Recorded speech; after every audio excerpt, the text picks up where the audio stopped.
It started on a rainy night at a gas station. Two cops, a quiet black man, and a mistake that would shake a city. They slammed him onto the wet concrete, too blind to see who he was. By morning, the same man they cuffed would be sitting above them, gavel in hand, ready to decide their fate. And when he stood, silent but unbroken, the whole city held its breath. The courtroom was silent, so still you could almost hear the weight of shame hanging in the air. Judge Elijah Brooks sat high behind the oak bench, the soft morning light from the tall windows cutting through a thin layer of dust that shimmered like mist. His eyes, deep and tired, locked on the two uniformed men standing before him. Officer Hale kept his hands folded behind his back, the same way he had when he pressed them against Elijah's chest less than a day ago. Beside him, Officer Denton shifted uneasily, sweat already glistening at his temple, though the air conditioning hummed steady. Elijah's voice, when it came, was measured, quiet, but it carried through every corner of the room. "Funny," he said, removing his glasses with deliberate care. "Yesterday, I was the one in handcuffs." A faint murmur rippled through the gallery. The reporter stopped typing. One of the jurors inhaled sharply. Somewhere in the back, a woman whispered, "Lord have mercy." Hale's jaw tightened. Denton lowered his gaze to the floor, the leather of his boots squeaking against the polished tiles. Elijah leaned forward slightly, his fingers brushing the worn handle of his gavel. "You both remember me, I'm sure," he continued. "I imagine it's hard to forget the man you shoved onto wet pavement at a gas station." His tone wasn't angry. It was something colder, steadier, the kind of voice that made people feel their own heartbeat. Neither officer answered. They didn't have to. The tension spoke for them.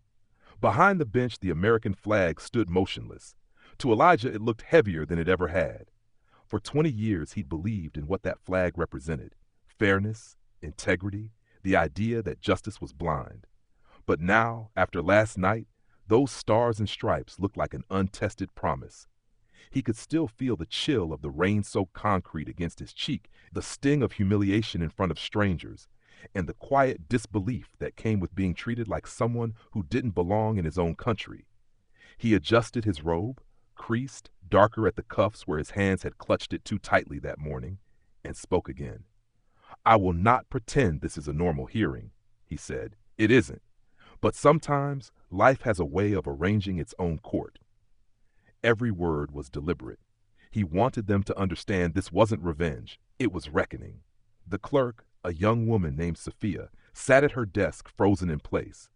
She'd never seen the judge like this before, his calm stripped of its warmth, replaced by something almost sacred. She caught his eye for a second, uncertain whether to proceed. Elijah gave a small nod.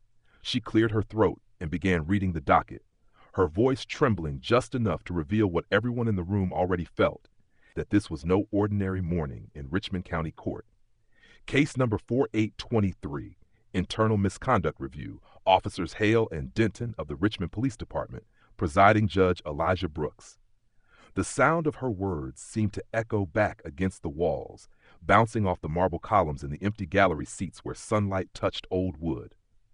Elijah's gaze didn't waver. His face showed no trace of what was running through his mind: the long hours in the rain, the disbelief of being told stop resisting when he hadn't moved, the flash of a phone camera, the way his dignity had been peeled away layer by layer like skin from a wound. Hale cleared his throat. "Your Honor," he began, but Elijah raised a hand. "You'll have your turn, officer. For now, you'll listen." The officer's mouth snapped shut. Elijah's gavel rested quietly beside him, untouched. He didn't need it. The authority in his voice was enough to command the room. He leaned back in his chair and took a long breath, feeling the ache in his ribs from where Hale had pressed his knee. It wasn't just a bruise, it was a memory, and memories had a way of becoming evidence. His eyes moved across the courtroom, the rows of benches, the heavy doors at the back, the two guards standing by them, unaware that the man they protected had once been the one needing protection. Everything looked the same, yet everything felt altered. Even the light coming through the windows felt different, harsher, revealing dust where there used to be clarity. In the first row sat his wife, Valerie, her face composed but pale. Their daughter Naomi was beside her, clutching her mother's hand. Valerie's eyes met his, and in that instant, he felt the strength return to his spine. He thought of what she'd said before he left the house that morning. You can't fix what's broken by breaking something else. She was right, of course. But Elijah knew sometimes justice required you to hold the broken pieces up to the light so everyone could see where the cracks really were. He shifted his gaze back to the two men before him. Do you understand where you are right now? He asked quietly. Hale hesitated, unsure if it was a rhetorical question. You're standing in a courtroom, Elijah continued, the very space where truth is supposed to stand taller than pride. Yet yesterday you chose pride. You chose assumption. You chose fear, dressed as authority. The silence deepened.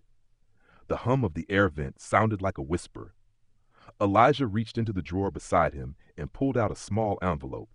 Inside was the hospital parking stub he'd had in his pocket the night before, the same pocket Hale had emptied during the search.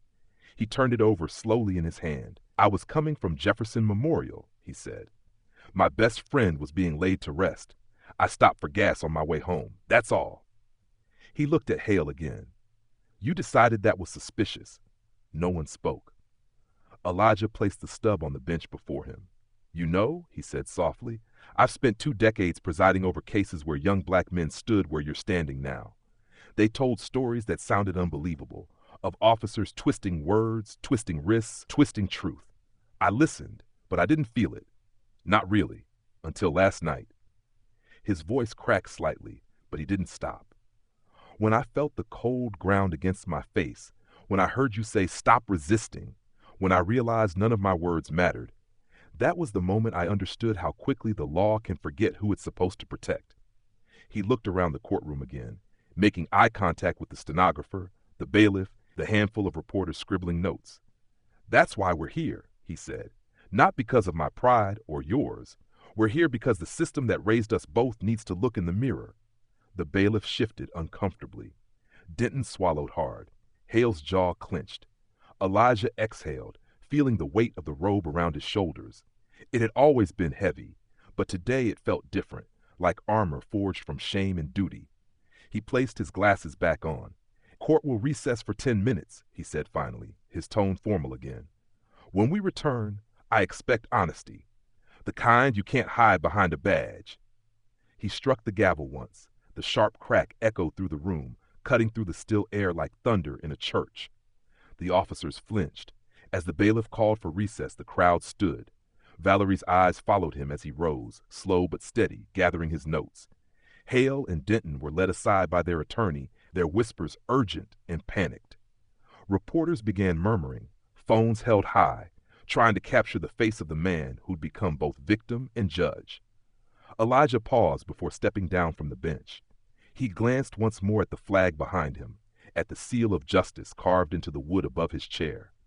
For the first time in his career, he wasn't sure whether he served the system or if the system served him. As he turned toward his chambers, the courtroom door creaked open and the sound of rain drifted in from outside. It was faint but familiar, like a reminder. The same rain that had fallen on him the night before, the same rain that had washed away his illusions. He didn't look back at the officers. He didn't need to. He knew the storm wasn't over. It had only just reached the courthouse. Rain stitched the night together, long gray threads falling through the cone of a sodium lamp. Elijah pulled into the station off the interstate, a little island of light in the middle of wet black Virginia. The wipers swept, beat, rested. He cut the engine and for a second just sat there, both hands on the wheel, the quiet ticking of hot metal cooling under the hood like the last breaths of a long day. The funeral ribbon lay on the passenger seat, wrinkled and damp at the edges, next to a folded program with a face he had known since law school. He picked it up, traced a thumb over the grainy photograph, and set it back down.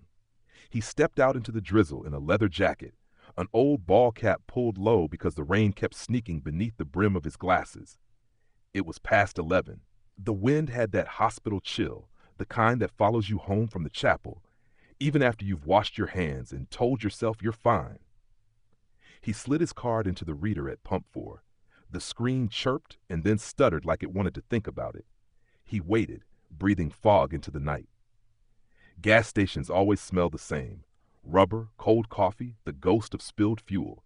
No matter how new the paint or how bright the light. From the corner of his eye, he saw headlights drift by slow, a patrol car doing a lazy circle like a dog sniffing a yard it already owns. The cruiser crept along the curb, tires parting shallow puddles with a wet hiss. The logo on the door flashed in the drizzle, blue and white.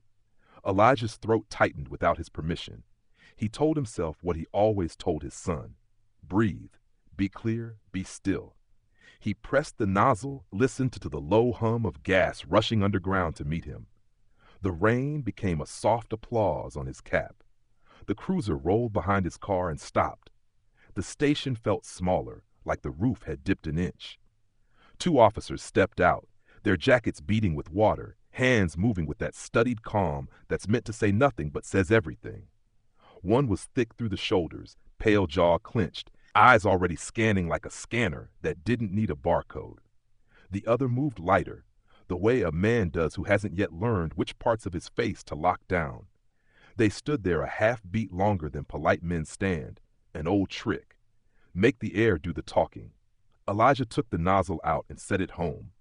His card beeped again, a cheerful little sound that felt out of place. He kept his hands visible, an old habit that had become a ritual, then turned with a nod he'd used 1,000 times on 1,000 strangers. Evening, officers. The bigger one spoke first. What brings you out tonight? The words were casual. His stance was not. Gas, Elijah said, because it was the truth and because sometimes the simple answer matters. Headed home. Where's home? The second one, young, maybe late 20s, glanced past Elijah toward the sedan, the leather seats, the funeral program on top of the briefcase. His eyes lingered there a breath too long. North side, Elijah said, about 10 minutes out. The bigger one stepped closer. The nameplate caught the light. Hale. Got ID on you? Elijah nodded. May I ask why? Hale didn't blink. We've had reports of suspicious activity in this area. Lot of out-of-towners tonight. Elijah's breath fogged again. He kept his voice level, the way he did when a witness started to lean on the wrong word. I just came from a service, he said. Friend of mine. He didn't add that he'd spoken at the podium, that he'd hugged a widow whose hands wouldn't stop shaking. He didn't say he was tired in a way that didn't show in the face. The young one, Denton, the plate said, eyed the briefcase. What do you do, sir? Elijah felt the small pull of a choice. He could say judge and watch the night turn on a hinge, or he could say what he had been before the robe, a title that fit easier in a place like this. Attorney, he said, and the word came out soft as if it were still deciding whether it belonged to him. Elijah Brooks. Hale's mouth twitched, half smile, half something else. Attorney, huh? He glanced at Denton. We get a lot of those at midnight at the pump. Elijah let the jab go by. Rain ticked on metal. Somewhere behind them, the clerk inside the store adjusted a rack of scratch-offs, the sound slicing the hush. On the far side of the canopy, a silver minivan idled with its wipers off and a child's shoe pressed against the back window like a pale star. Sir, Hale said, and his voice got the stiff corners. Hands where I can see them. Go ahead and step to the front of your vehicle. Elijah lifted both hands, palms open. Officer, I'm happy to show you my ID. It's in my wallet back pocket. On your say-so. He spoke like he taught his son to speak. Draw the map for them. Let them walk it. Make them choose to be decent. Back pocket, Denton repeated, the way men repeat something because they want to remember who decided it. Slowly. Elijah took a breath that felt like a swallow of rain and reached. The leather of the wallet stuck to the denim for an instant. He eased it free, held it up between two fingers, and waited. Hale didn't take it. He looked past it at Elijah's hands, at the thin lines of a life spent turning pages and lifting files instead of bricks or chains. Set it on the hood. Hale said, step back. Elijah laid the wallet down, the raindrops rushing to own it. The station lights made a halo on the hood, and for a heartbeat he saw his reflection in the wet, hat low, jaw set, a man who should be home but was not. A sedan pulled in on the far lane. The driver, a white-haired woman in a raincoat, opened her door and then froze. Her eyes took in the angles of the three men under the light, the way some nights turn into stories. She hesitated, then slipped a phone up from her pocket and pretended to check it with her back to them. Elijah saw the tremor in her hand. He didn't know her name yet, but later he would. Got anything in the vehicle we should know about? Hale asked, that same neutral voice with just a little grit laid over it like sand on ice. Work papers, Elijah said. A brief, a funeral program. Mind if we take a look? Elijah folded his hands across his chest like he was cold and then let them fall. I'll consent to a look if you tell me what you're looking for. He kept his tone clean, not smart, not sharp. A man can drown in his own righteousness if he doesn't watch the depth. Denton shifted again. The rain had found a trail down his collar and was lifting the hair at his nape like little grass blades. He looked at Hale, and in that glance was the question men ask when they're young. How far are we going? Step away from the car, Hale said. Keep your hands visible. I am, Elijah said gently. Officer, if I'm being detained, say so. If not, I'd like to go home. He heard his own voice in his son's mouth and hated that he knew the script so well. Hale took a half step closer, the leather creaking at his belt. You match a report, he said. Black male, medium build, dark cap, luxury sedan. That's enough for me. Elijah blinked water off his lashes. That's enough for a lot of men tonight, I suppose. Sir, Denton said, less certain than he wanted to be. Turn around, hands on the hood. Elijah didn't move for a heartbeat. A man can live a long time in one heartbeat. He felt the cold light on his neck, heard the distant chuckle of a TV from inside the store, the clack of the door chime as someone went in to buy cigarettes. He thought of his friend's widow, of Valerie's quiet voice telling him to be careful, of Naomi rolling her eyes whenever he told her not to reach for her wallet too fast. He thought of the robe hanging on the back of his office door and how heavy it felt, even when it wasn't on his shoulders. I'm going to comply, he said, to the rain, to the night, to whatever God listens to men at gas stations. I am not resisting. He turned, placed his palms on the cool metal, felt the engine's last warmth seep into his skin and then fade. The funeral program, caught by a breeze from under the canopy, slid inch by inch toward the edge of the passenger seat and stopped. A damp corner bent like a dog-eared page. Spread your feet, Hale said. Elijah did. He kept his eyes on the sheen of water pooling at the edge of the hood, watched a single drop gather fat and fall, gather and fall, like a clock with no numbers. Behind him, he heard Denton shift his weight and the faint click of a body camera coming alive. The red light flashing to let the world know it was being remembered. Across the way, the white-haired woman turned toward them as if by accident, the phone still in her hand. She wasn't pretending anymore. She held it steady, elbows locked, jaw set the way church ladies set their jaw when they've decided Grace needs to wear boots. Hale noticed and squared his shoulders, and for an instant Elijah saw the night fork, one road paved with pride, the other with patience. He knew which way these men usually turned. Sir, he said softly, looking at his own blurred face in the paint, for the record, you asked for my ID, and I complied. I'm Elijah Brooks. I'm an attorney. I came to get gas. His voice didn't shake. It didn't need to. The rain did it for him, each drop a tiny shiver across the hood. The clerk inside hit the lottery bell on accident, a bright little jingle that felt obscene in its cheer. Hale's hand hovered near Elijah's shoulder, a breath away. Denton's radio crackled, a voice half-eaten by static. Unit 12, status. He answered, and the night held its breath, and the woman with the phone whispered to no one, I'm recording. Elijah closed his eyes for the length of a prayer he didn't say out loud. He wasn't afraid in the way young men are afraid. Age teaches fear to sit down and fold its hands. He was tired. He was sad. He was angry in a quiet, steady way that didn't show up until the morning. And he knew, as surely as he knew the route home, that the next minute would decide what kind of country this station was part of. Hale's fingers touched his jacket, light at first, as if to make sure the fabric was real. The rain thickened, came down in silver chords. Somewhere beyond the canopy, thunder rolled over the interstate like an empty drum. Elijah kept his palms flat and his back straight and waited for the night to tell the truth about itself. The first sound he heard was the hiss of the rain sliding off the patrol car's roof. It was steady, almost soothing, until the sharp click of a handcuff closed around his wrist. The cold metal bit into his skin, a clean mechanical sound that seemed far too precise for what it meant. Hale's voice came next, low but firm. Stop resisting. The absurdity of it cut through Elijah's shock. He wasn't moving. He wasn't saying a word. He could feel the weight of Hale's arm pushing him down against the hood, the rain mixing with the dirt that smeared across his cheek. Somewhere behind them, a semi rumbled past on the interstate, spraying water into the night like applause for the wrong show. "I'm not resisting," Elijah said, his voice muffled by his own sleeve. "My name is Elijah Brooks. I'm an attorney." "Sure you are," Hale muttered. The words came with the heavy breath of someone enjoying his authority. He yanked Elijah's arm back another inch until the cuff locked tight. Denton stood to the side, one hand resting on his holstered weapon, his face uncertain under the rain. He looked like a man waiting for someone older to tell him what right looked like. Elijah forced himself to stay calm.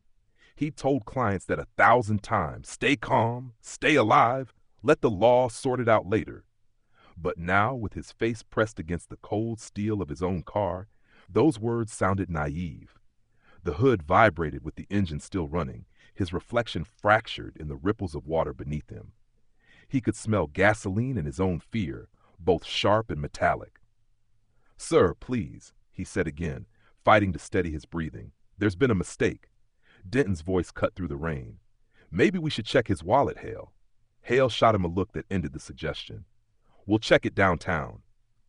At the edge of the canopy, a woman's voice rose. "Hey, what are you doing?" He wasn't doing anything. It was the white-haired woman from the other pump, her phone raised, the camera's red light blinking through the rain. "Ma'am, please step back," Denton called out, his tone somewhere between warning and worry. She didn't move. "I saw everything," she said. "He just bought gas. That's all." Hale turned slightly, irritation flashing across his face. "Ma'am, I said step back, or you'll be interfering with a police investigation." Elijah could hear the phone recording. He knew that faint digital buzz by heart from evidence sessions in court. He thought of all the times he'd watched videos just like this. Shaky footage, raised voices, the sound of someone's dignity cracking like glass. He never imagined he'd be the one on the pavement. Inside the convenience store, the night clerk, a middle-aged man with brown skin and tired eyes, was staring through the window. Elijah recognized him vaguely. He'd stopped here before. Patel, that was his name. The man hesitated, looked around, and then came out into the rain. "Officers," Patel called. "I know this man.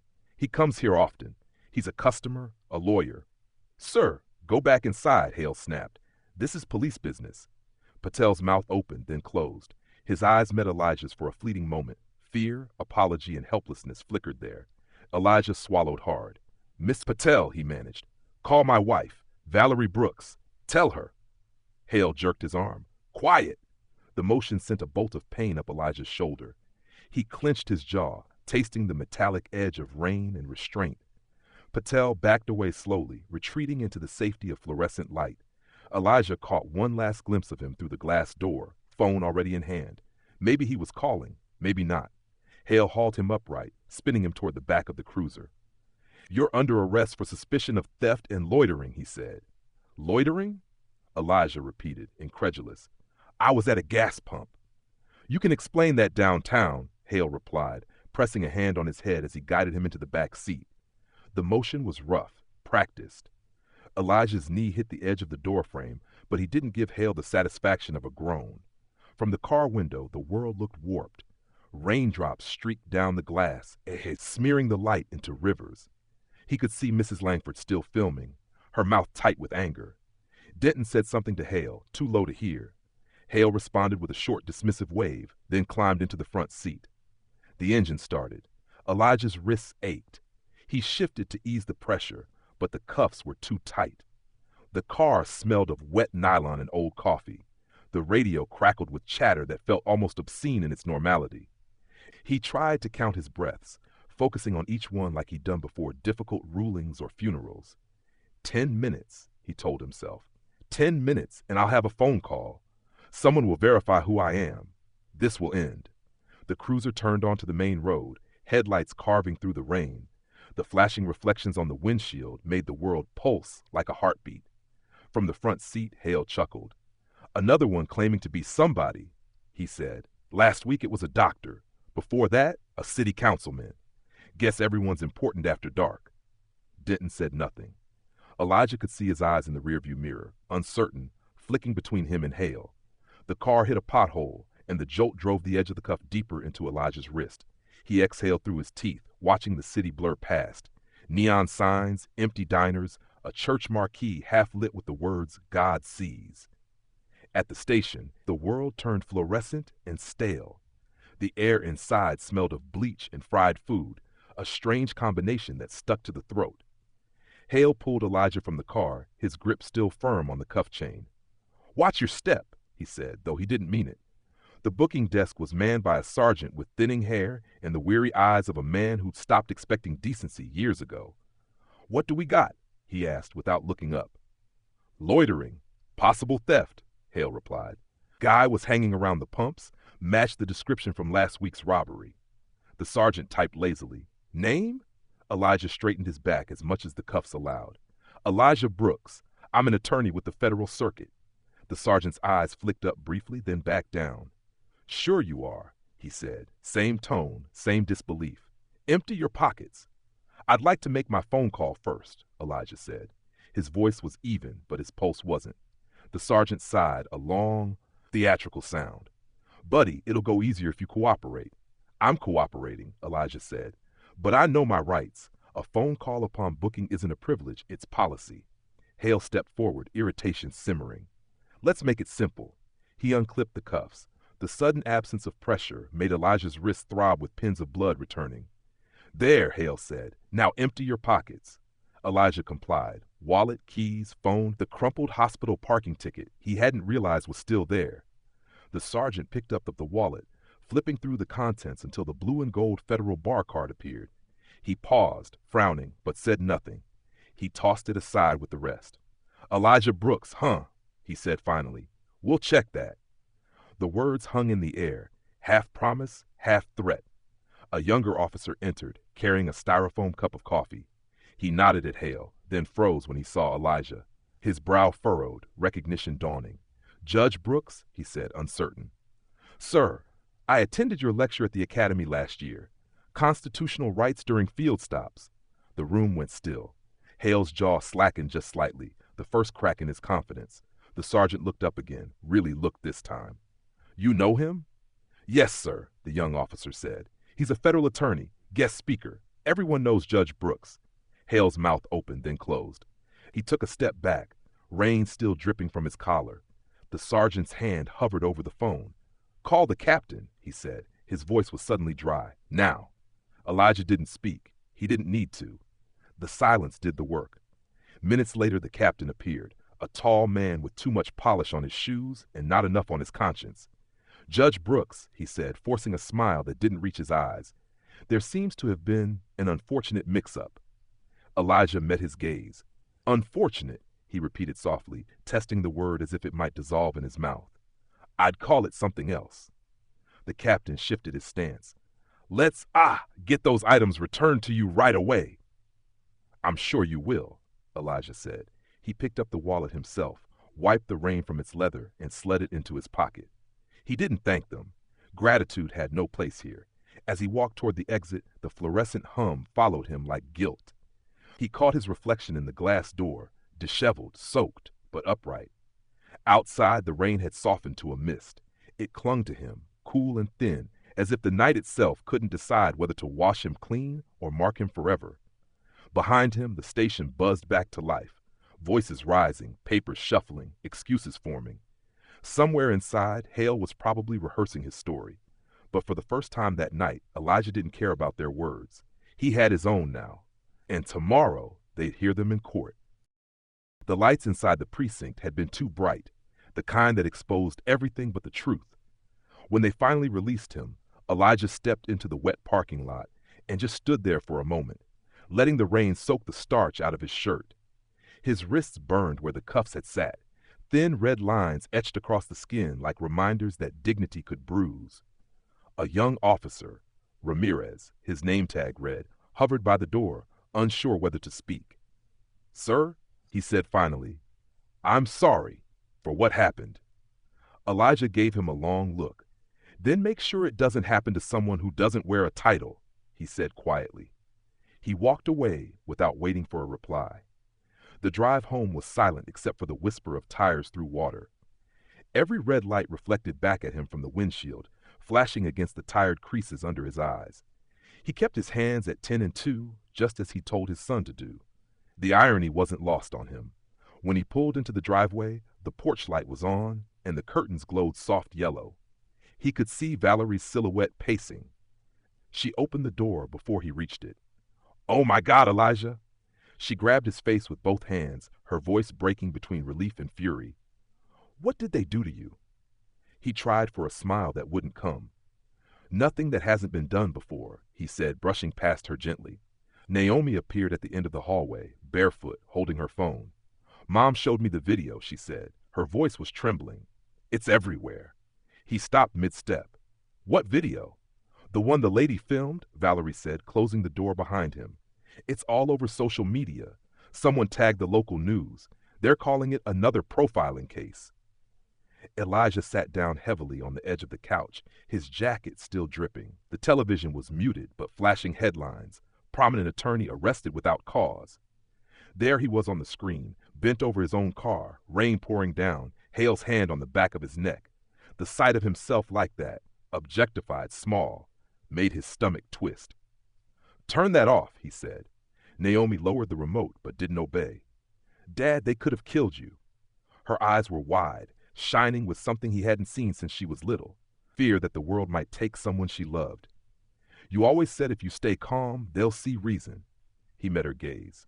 "I was calm," he said softly. "Reason didn't show up." Valerie came back from the kitchen with a towel and threw it over his shoulders, her movements sharp. "We're suing them," she said. "Civil rights violation, false arrest, emotional distress, the whole damn list." Elijah shook his head slowly. "No lawsuits." She froze. "Excuse me?" "I'm not filing anything. Not yet." He looked toward the window where rain streaked the glass. The neighborhood was quiet, the kind of quiet that made a man feel both safe and watched. "They'll bury it in paperwork, call it a misunderstanding. I've seen this story before. It always ends the same way. Settlements, no accountability." Valerie folded her arms, anger rising under her calm exterior. "So what? You just let them get away with it?" He didn't answer right away. He was staring at his hands, those red lines fading to pink now. "You remember what I told my students at Howard?" he said. "The law only means something if it works for the powerless. If it doesn't, it's just theater." Naomi sat beside him. "Then make it mean something, Dad." Her words hung in the air. Elijah reached for her hand and felt how cold hers was. "Go to bed, sweetheart," he said. "It's late." She hesitated, then kissed his cheek and disappeared down the hallway. Valerie sank into the chair opposite him, the fury giving way to fatigue. "You can't just walk away from this." "I'm not walking away," he said. "I'm waiting for the right stage." "Stage?" she repeated. He met her eyes. "The one where they have to look me in the face and call me Your Honor." For a moment she didn't speak. Then she reached out, resting a hand over his. "You really think the system will correct itself?" He looked toward the family photo on the wall. Him in his robe, Valerie beside him, Naomi between them with that half smile she used when she didn't want to take the picture. "No," he said, "but I think it can be forced to." Upstairs, a floorboard creaked. The old house breathed the way old houses do, settling into the night. Valerie stood and pulled the towel tighter around his shoulders. "You need rest. Promise me you won't do anything rash." He gave her that same almost smile again. "When have I ever been rash?" She raised an eyebrow. "Do you want the short list or the long one?" That earned a small laugh, rough but real. She kissed the top of his head before heading upstairs. "Come to bed soon," she said. When she was gone, Elijah sat alone with the faint hum of the refrigerator and the distant roll of thunder. He opened his phone. Dozens of missed calls, messages from colleagues, journalists, even the Chief Justice himself. He ignored them all until one text from his clerk, Sophia. "Judge Sanderson had a stroke tonight. You may need to cover the docket tomorrow." He stared at the screen. Sanderson's docket. Internal police misconduct hearings. He exhaled slowly, reading the message twice. It felt like the universe had just dealt him a card he hadn't asked for but couldn't refuse. The phone buzzed again. Unknown number this time. He hesitated, then answered. "Brooks." "Judge Brooks, this is Captain Preston from the Richmond PD." The voice was practiced, formal, too polite. "I wanted to personally apologize for the inconvenience tonight. Our officers were responding to a false report, and it appears you were mistakenly detained. Inconvenience, Elijah repeated, leaning back on the couch. That's one word for it. We're conducting an internal review, of course. I assure you this is not representative of our department. I know, Elijah said. It's representative of something much larger. There was a pause. We'd appreciate it if you didn't speak to the press just yet, Preston continued carefully. These matters can escalate unnecessarily. Captain, Elijah interrupted, I think escalation is exactly what's necessary. Before the man could respond, Elijah ended the call. The silence afterward felt righteous. He rose, walked to the kitchen, and poured himself a glass of water. His reflection in the window stared back, older than he remembered, eyes heavier but clearer somehow. He thought about Ramirez, the young officer who had apologized, and about Hale's smirk when he said, "Sure you are." He thought of Patel watching from behind the glass, trapped between fear and decency. Maybe that's where the line really was, he thought. Not between law and crime, but between fear and decency, and every man had to choose which side he stood on. He carried the glass upstairs, the wood creaking under his steps. Valerie was asleep already. One hand stretched to his side of the bed. He placed the glass on the nightstand, sat down, and looked at her peaceful face. Then, carefully, he slid off his jacket. The sleeve brushed against his wrist, reopening one of the red marks.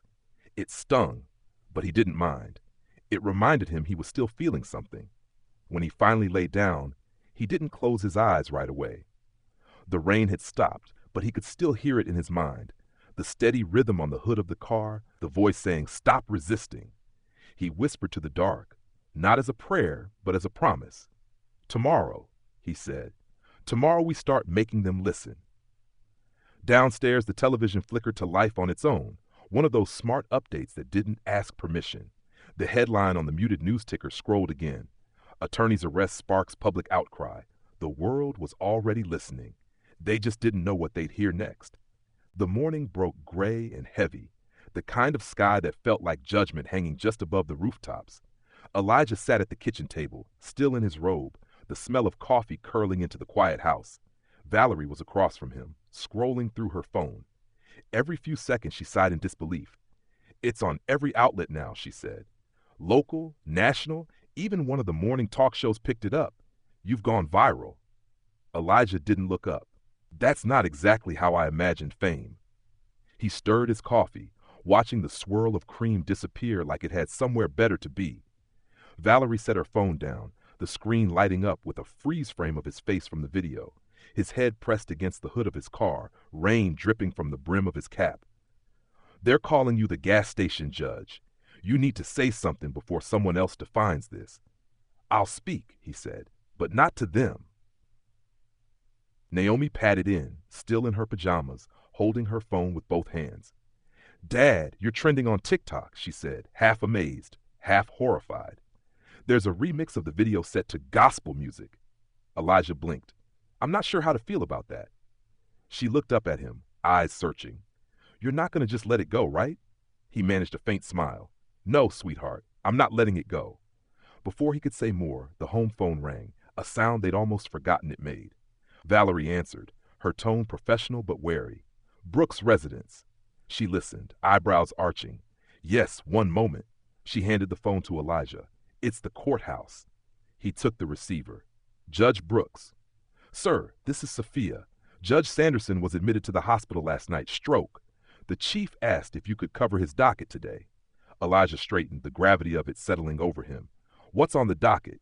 "Mostly routine hearings," she said, then hesitated. "But one's a misconduct review for officers out of the Richmond precinct, internal affairs stuff." He didn't speak for a moment. The sound of the clock filled the pause, ticking louder than usual. "I'll take it," he said finally. "Understood, sir. 10 a.m., courtroom 3. When he hung up, Valerie was already studying his face. "What is it?" He looked down at his coffee, now cold. "2 officers, Richmond precinct." Her breath caught. "The same ones?" He nodded slowly. "Hale and Denton." For a long time, neither of them spoke. Then Valerie said quietly, "You should recuse yourself."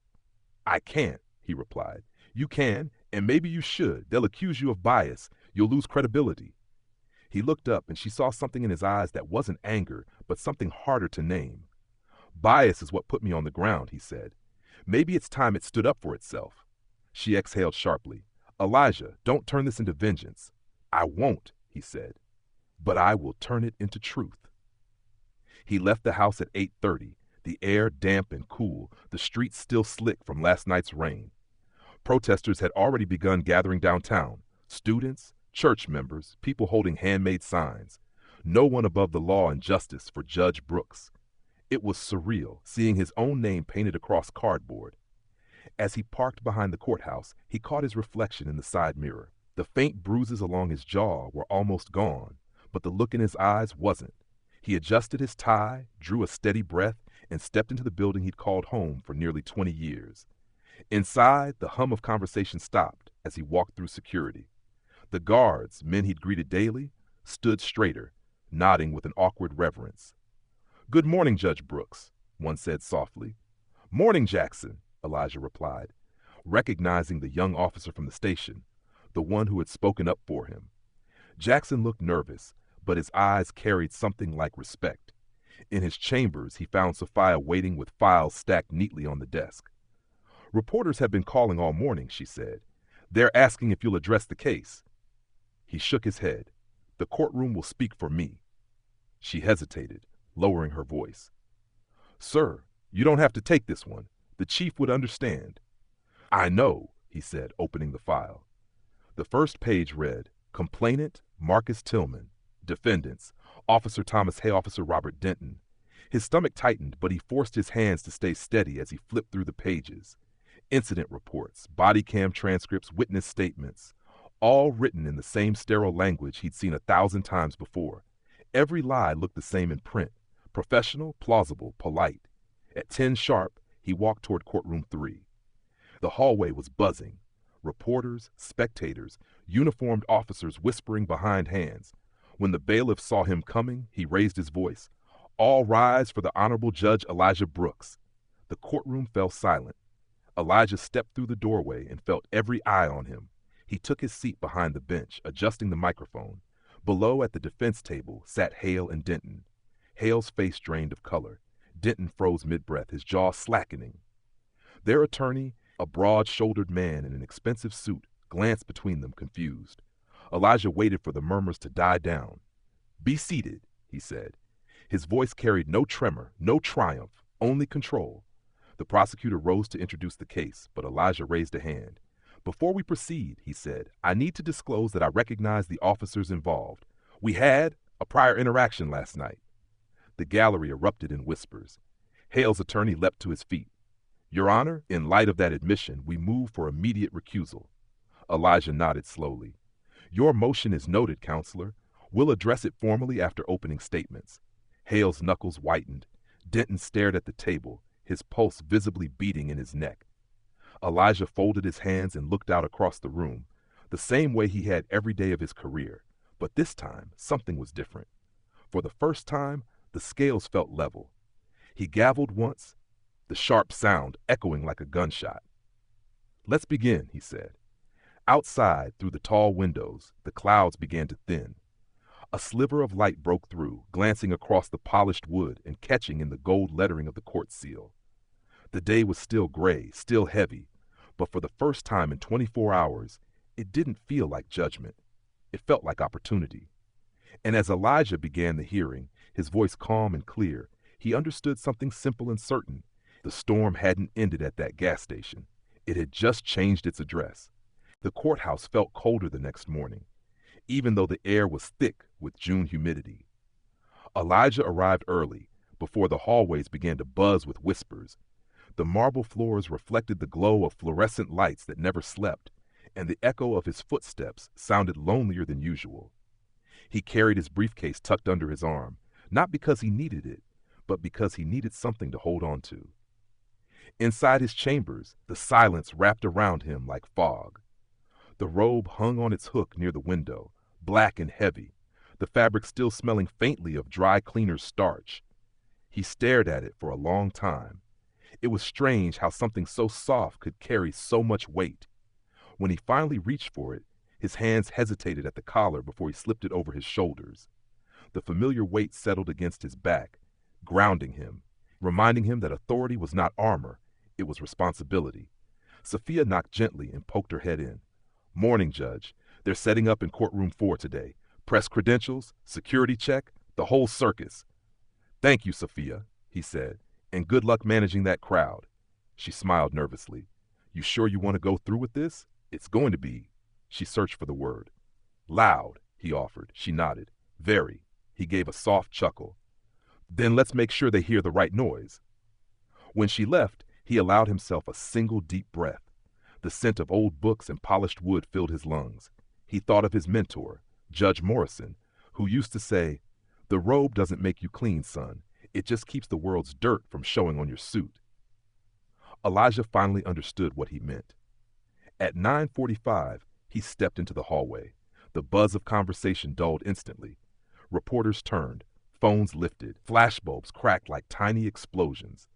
Every face he passed wore the same look, a blend of curiosity and reverence, as though they weren't sure if he was the victim or the reckoning itself. He reached the courtroom doors just as Diane Shen caught up to him. "Elijah," she said, falling into step beside him. "You should have called me last night." "I didn't want to talk," he said. "I figured that out. I also figured you're about to make the Chief Justice lose 5 years of his life from stress." He smiled faintly. "I'll send him flowers." Her eyes softened. "You sure you're ready for this?" He looked at her, steady. "I've been preparing for this my entire career. I just didn't know it." She squeezed his arm once, like a silent benediction, and stepped aside as he entered. The courtroom was already packed, every bench filled, every aisle lined. The air hummed with tension, the way it does before a storm finally breaks. Cameras from local news stations pointed toward the bench. At the defense table, Hale and Denton sat stiffly in their uniforms, their union lawyer between them. The moment they saw Elijah, their faces froze. Hale's lips parted in disbelief, while Denton's shoulders slumped like a man who just realized there was nowhere left to hide. Elijah didn't look at them right away. He placed his notes neatly on the desk, adjusted the microphone, and nodded to the bailiff. "Let's begin." "All rise," the bailiff said, his voice echoing through the chamber. Everyone stood. When Elijah sat, they followed, a rustle of fabric like wind through dry grass. He began with the same line he used every morning for years, though this time it felt heavier. "We are here to seek truth, not victory, to uphold the law, not pride, to remember that justice must be blind, but not deaf." The gallery was silent. Hale stared at the table. Denton's fingers tapped nervously against his thigh. The district attorney, a middle-aged woman named Sandra Whitman, rose first. Her eyes flicked between Elijah and the defense. "Your Honor," she began carefully, "before proceedings, the defense has submitted a motion for recusal." Elijah nodded. "I'm aware. You may proceed." The defense attorney, Maxwell Gordon, stood, a polished man in an expensive gray suit and the kind of confidence that came from years of never losing cases that mattered. "Your Honor, my clients were involved in an unfortunate incident with you personally. Under Canon 3, your impartiality might reasonably be questioned. We respectfully request that you remove yourself from these proceedings." Elijah leaned back slightly. "Do you believe justice cannot survive familiarity, Mr. Gordon?" "I believe," Gordon replied smoothly, "that justice must not only be fair, but appear fair." The room murmured. Elijah's gaze swept across the benches, settling on a few familiar faces in the crowd. Activists, pastors, journalists. He could almost feel their collective breath waiting for his next move. "Your objection is noted," he said, "and denied." The words dropped like a hammer. Gordon started to speak again, but Elijah raised his hand. "I've reviewed the law, Counselor. My prior interaction with your clients does not constitute grounds for recusal. These proceedings concern a separate complaint, separate facts, and if the law can't handle irony, perhaps it isn't as strong as we pretend." The gallery erupted into whispers. Hale turned red. Denton stared at the floor. Whitman called her first witness, a young black man named Marcus Tillman. He looked nervous, his hands twisting in his lap as he took the stand. "Mr. Tillman," she said, "tell us what happened the night of April 12th. He swallowed hard. "I was driving home from my shift at the hospital. They pulled me over for a broken taillight. Only thing is, Both my lights were working fine. What happened next? They said I was acting suspicious, told me to step out of the car. I did. Next thing I know, I'm face down on the pavement. He looked at the officers. They said I resisted. I didn't even raise my voice. Elijah felt something twist in his chest. The story was too familiar, the rhythm of it rehearsed by countless others. He could almost hear the echo of his own breath against cold metal. The defense objected, the usual technicalities, irrelevant, prejudicial, but Elijah overruled each one calmly. He kept his tone even, but inside, every word landed like a blow. By noon, the testimony had painted a picture that was impossible to ignore. Hale and Denton shifted uncomfortably as each witness confirmed what the other had said. Stops without cause, reports that didn't match body cam footage, a pattern of behavior hiding in plain sight. When the recess was called, Elijah returned to his chambers. He closed the door and leaned against it for a moment, letting the silence press in. His reflection stared back from the framed certificates on the wall. His law degree, his oath of office. He remembered signing that oath, hand steady, heart certain, to do equal right to the poor and to the rich. He wondered what it meant now. There was a knock. Diane stepped inside, closing the door quietly behind her. "You did well," she said. He sank into his chair. "I'm not sure that's the word for it." She studied him. "You think this will end the way you want it to?" "I don't know," he admitted. "But maybe that's not the point. Maybe it just needs to be seen." She nodded slowly. "Be careful, Elijah. The higher the truth rises, the more people try to pull it down." He gave a tired smile. "Then let them stretch their arms." When she left, he turned toward the window. Outside, the clouds were breaking apart. Shafts of sunlight spilled over the courthouse lawn where protesters were gathering, holding signs that read accountability for all. It was beautiful in a way, imperfect, loud, human. He picked up his gavel again, feeling the smooth wood under his fingertips. Tomorrow, the real storm would start. But tonight, for the first time since that rain-soaked parking lot, he didn't feel powerless. He felt ready. And when he left his chambers, the last echo of his footsteps sounded less like loneliness and more like purpose. By the time the clock over the rear doors clicked to 10, the gallery was full, and the aisles were a river of restless feet. The hum in the room felt like static, like a thunderstorm trying to make up its mind. Elijah sat already robed, hands folded, the cool weight of wood and law beneath his palms. He watched the doors, not because he needed to, but because he wanted to be there, in the moment, eyes open, when the two men walked in. They entered side by side with their union lawyer, the hinges giving a tired groan as if they, too, knew what was coming. Hale spotted the bench first. His stride hitched. Denton kept walking a step longer and then stopped, every line of his face rearranging into something he hadn't planned. Boyish surprise, then calculation, then the low animal fear men wear when they've just realized the road they paved leads straight back to them. The attorney, a barrel-chested man named Gordon, followed their line of sight and let out a breath that sounded like a curse swallowed whole. The bailiff lifted his chin and spoke the words as if he were laying bricks. "All rise." The room rose in a wave. Elijah stood last, slow, deliberate, meeting the eyes of people who had come to see whether justice had a face or only a voice. He sat, the room followed. The hum died. There was only air. The clerk read the case name with careful diction, as though the right vowels could hold the day together. Internal Misconduct Review. Officers Thomas Hale and Robert Denton of the Richmond Police Department, presiding Judge Elijah Brooks. Hale's throat bobbed. Denton stared at his hands, thumbs wrestling each other to a draw. Gordon recovered first. "Your Honor," he began, voice lacquered with confidence, "before we proceed, let the record reflect that the defense renews its motion for recusal." "Noted," Elijah said, the single word falling like a coin into a still pond. "Denied." He let the silence after do the rest of the talking. "We will proceed." "Miss Whitman?"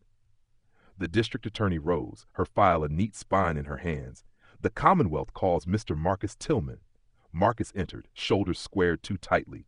A man trying to wear courage like a jacket he hadn't broken in yet. He swore in, took his seat, and looked everywhere but at the officers. Elijah watched the man's breathing find a rhythm, the way a runner does at the half mile when the first pain turns to pace.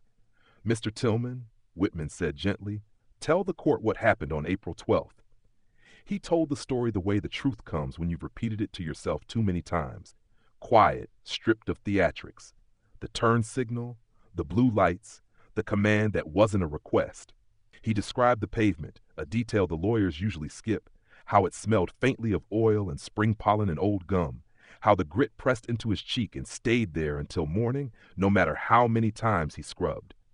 Gordon objected twice, then a third time when pavement sounded too much like pattern. Elijah overruled each with a calm he had to choose.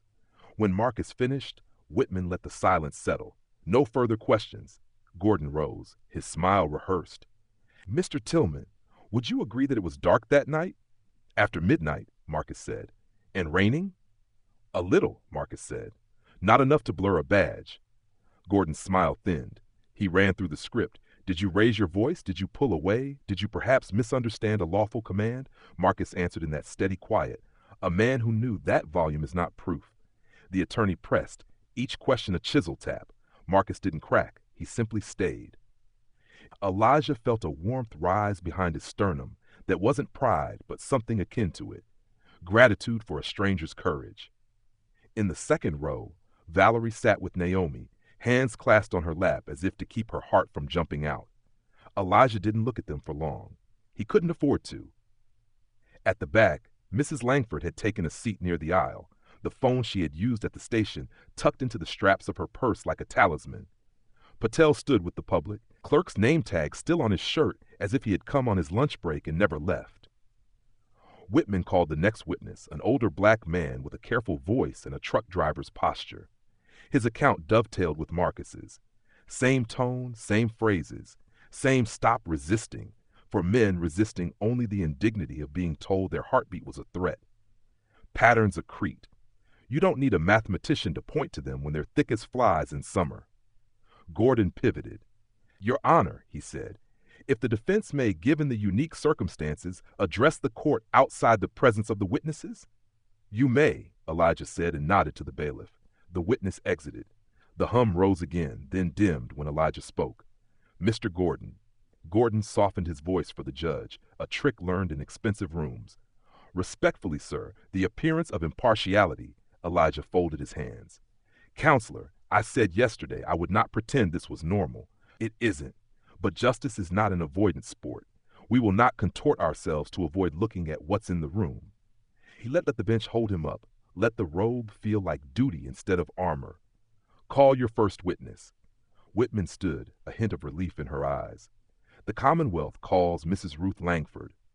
The white-haired woman made her way to the stand, spine ironed straight by something that wasn't anger but sat in the same chair. She swore in, sat, and faced the room like a teacher facing a loud class. Mrs. Langford, Whitman said, where were you the night of June 11th? At the Shell on Route 2, she said. Pump 6. I just put $20 in and was deciding between windshield fluid and one of those air fresheners shaped like a tree. And what did you see? She told it not like a story, but like a list you make when you need groceries and don't want to forget the small things. The cap, the leather jacket, the way the officers' bodies filled the spaces between words, the phrase, stop resisting, used like duct tape on a conscience. Then she reached into her purse and held up her phone. I recorded it, she said, and her voice didn't tremble. Because I was raised to know the difference between minding my business and defending my neighbor. Gordon stood. Objection to the introduction of cell phone footage absent foundation and chain of custody. Overruled, Elijah said. We'll allow the exhibit for the purposes of this review.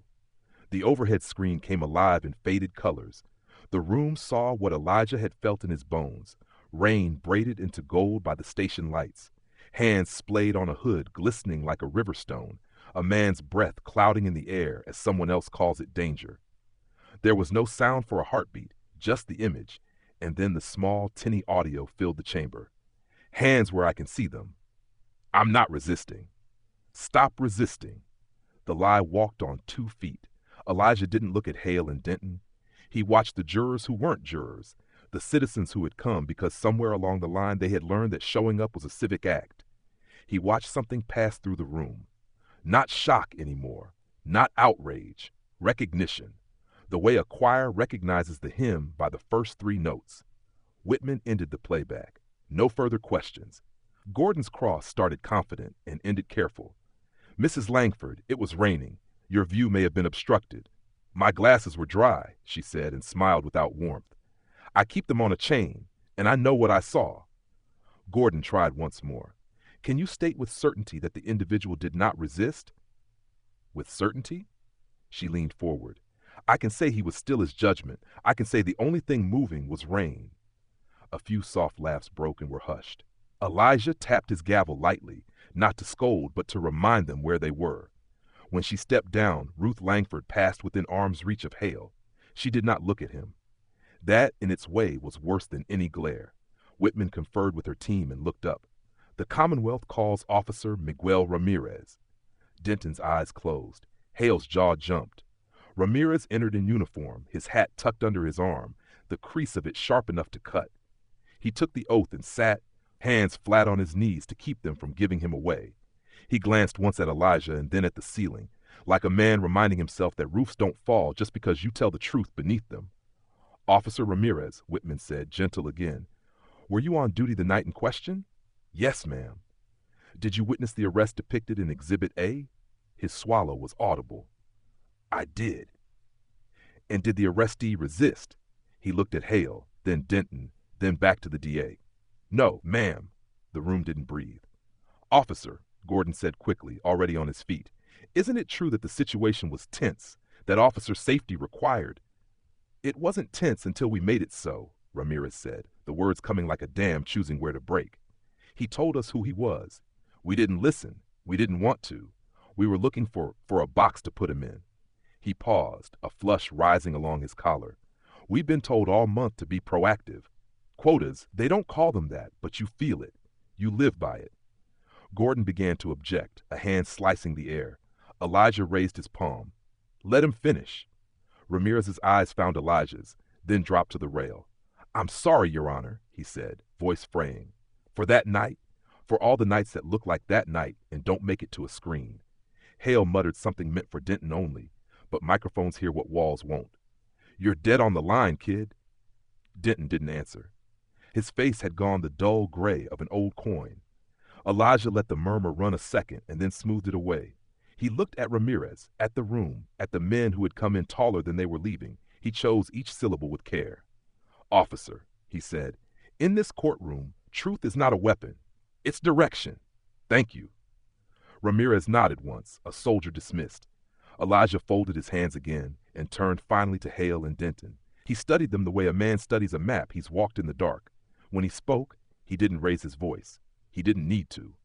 Let's discuss the matter of justice, officers, he said, and the words carried to the furthest row. Yesterday, you had the ground. Today, you have the floor. Use it wisely. Hale's mouth opened, then closed. Denton's Adam's apple rose and fell. Somewhere in the gallery, a chair creaked, the sound small and human. Outside, the light shifted, a pale sun finding the window glass. Elijah felt the room tilt very slightly toward truth, and for the first time all day, he allowed himself one long, unguarded breath. The storm had found the courthouse. Now it would see who could stand in it without lying about the rain. The courtroom stayed hushed long after Officer Ramirez stepped down from the witness stand. The young man had left his hat on the rail, forgotten in the trembling of his own hands. A bailiff returned it quietly, as though handling something sacred. Elijah watched him go, the door closing behind him with a soft click that felt heavier than thunder. Then the room exhaled all at once. Murmurs rippled through the benches, some of disbelief, some of relief, all of them alive with that rare moment when truth had the nerve to show its face in daylight. Gordon rose again, all charm stripped clean away. Your Honor, he said, voice tight, the defense requests a brief recess to confer with my clients. Elijah nodded once. 15 minutes. He struck the gavel lightly, and the room stirred back into noise. Feet scraping, people whispering, reporters darting for the door to get their stories out before the ink could dry on justice. When Elijah stepped into his chambers, the weight he'd been carrying didn't lift. It simply changed shape. He poured a glass of water from the carafe near his desk, but didn't drink. His reflection in the glass looked older, the skin beneath his eyes darker. Diane Chin appeared in the doorway without knocking, closing it behind her. "It's a circus out there," she said. "Half the press is already calling this the gas station trial. I'm not sure I like that name." "It doesn't matter what you like," she said. "It's what they'll remember." He sighed. Maybe that's the point. Diane studied him for a long moment. "Be careful how far you take this, Elijah. There's a line between accountability and crusade." He smiled faintly. "If there is, I stopped seeing it the night I was face down in the rain." She shook her head but didn't argue. "The captain's pacing outside like a man who can feel his career slipping through the cracks. If you want to break the system, this is how you start." "I'm not here to break it," he said, setting down the glass. "I'm here to show people where it's cracked." When he returned to the bench, the mood in the courtroom had shifted. The audience was quieter now, more deliberate, as though everyone sensed the story had moved beyond scandal. The bailiff called for order. Hale and Denton were back in their seats, their lawyer whispering furiously between them. Hale's eyes darted toward the exits while Denton seemed fixed on something unseen, like a man staring at his own shadow. "Proceed," Elijah said. Whitman rose. "The Commonwealth calls Raj Patel." Patel stood from the back row and made his way forward, straightening the name tag still pinned to his shirt. He looked like a man out of place in his own life, hands shaking slightly as he raised them for the oath. When he sat, he glanced up at Elijah and gave a small nod, the kind exchanged between people who have already shared the worst kind of night. "Mr. Patel," Whitman began, "can you tell the court where you were on the night of June 11th? "I was working," he said, his accent soft but steady, "at my gas station, Route 2. "Did you witness the arrest of Mr. Brooks that evening?" Patel nodded. "I saw two officers approach him. They spoke to him. Then one pushed him against the car. I went outside to tell them he was a regular, a lawyer. They told me to go back inside. They took him anyway." "And what did you do after that?" "I called his office," Patel said. "I asked for his assistant. I told her what happened. Then I checked the cameras." Whitman leaned in. "The security cameras?" "Yes. We record every night for insurance." He swallowed, his Adam's apple rising and falling like it hurt to talk. "When I saw what happened, I saved the file." From her briefcase, Whitman produced a laptop. "Your Honor, Exhibit B." Gordon was already on his feet. "Objection, late evidence, no discovery." "Overruled," Elijah said, his tone leaving no air for argument. On the monitor, the feed came alive in washed-out color. The timestamp read 10:43 p.m. The camera's wide angle caught almost everything: the pumps, the rain, the slow circling of a police cruiser. The courtroom watched as two officers stepped out, hands already on their holsters. There was Elijah, hood up, standing at the pump. They could see the brief moment when he turned, the easy calm of a man who still believed the law would protect him. Then Hale's shove, the cuffs, the woman with her phone in the corner. The camera had no sound, but it didn't need it. The violence was quiet enough. The footage stopped. Nobody moved. "Mr. Patel," Whitman said softly, "did either of these officers contact you after the incident?" "Yes," Patel said. 2 days later, the taller one." He pointed to Hale without meaning to. "Came by. He asked if my cameras worked. I told him they did. He said, maybe keep them off for a week." The murmur that followed rolled through the room like wind through dry leaves. Hale's lawyer jumped up. "Your Honor, this is—" "Sit down, counselor," Elijah said evenly. "The court will determine what this is." Patel shifted in his seat. "I kept the video because I thought someone would ask for it," he said quietly. "No one did until this morning." When he stepped down, the gallery applauded before realizing where they were. The bailiff barked for silence. Elijah didn't reprimand them. He simply waited until the noise faded. Gordon called his first defense witness, Captain Preston. The captain's uniform was crisp, his hair neat, but his voice betrayed him. "Our department takes allegations of misconduct seriously," he said. "We have procedures in place," Whitman interrupted during cross-examination. "Procedures that cleared these same officers in 5 prior complaints?" Preston hesitated. "Each case is evaluated independently by officers in the same department." He swallowed. "Internal review is standard protocol." "Would you agree, Captain," she said, stepping closer, "that your department's protocol tends to favor the people wearing the badge?" Preston's gaze flickered toward the defense table. I believe our officers act in good faith. Even when they falsify reports, he straightened his spine. If mistakes were made, they'll be corrected. Elijah leaned forward slightly. Captain, when was the last time an officer in your precinct was disciplined for excessive force? Preston looked at him, startled. I don't recall. That's what I thought, Elijah said quietly. Whitman stepped back, satisfied. No further questions. By the time Preston left the stand, the defense looked hollowed out. Gordon shuffled his papers without reading them. Hale rubbed the back of his neck. Denton sat perfectly still, like a man who knew the noise in his head was louder than the room. Elijah looked at the clock. Nearly 4 hours gone, and the truth had only begun to surface. He could feel it in the air now. Raw, electric, dangerous. The kind of energy that could change things or destroy them, depending on who held it next. Before we adjourn, he said, the court will note that new evidence has been presented establishing potential obstruction of justice. This will be reviewed in full. He let his gaze rest on Hale, who couldn't meet it. Actions have consequences, officers. So does silence. The gavel struck once, hard enough to echo down the hall. As people filed out, Valerie caught his eye from the gallery. She didn't smile, but there was something in her face, a mix of pride and fear, maybe hope fighting for space. He gave her the smallest nod before disappearing through the side door. In his chambers, the sound of the gavel still rang in his ears. Outside, the courthouse steps were flooded with cameras and questions, the world waiting to hear what came next. But Elijah stayed where he was, fingers pressed against the desk, the faint pulse of his own heartbeat reminding him that truth, once spoken, was alive, and now there was no taking it back. The next morning, the courthouse felt different. The crowd outside was larger, the voices louder, but inside the air was sharp and brittle, like something had broken and everyone was pretending it hadn't. Elijah entered the courtroom through the side door, the hum of conversation snapping into silence as soon as they saw him. Cameras clicked from the press row, and even that sound felt nervous. Hale sat at the defense table with his shoulders hunched, his knuckles white against the grain of the wood. Denton beside him looked pale, his hands clasped tight, lips moving in what might have been a prayer or an apology. Elijah took his seat, adjusted his glasses, and tapped the gavel once. Court is now in session. His voice was calm, measured, but something inside it carried a note that everyone heard, the edge of finality. He looked across the room. We'll continue where we left off. The first witness called was Captain Preston again, recalled for further questioning after the video evidence. Whitman approached with the confidence of a woman who knew gravity had shifted to her side.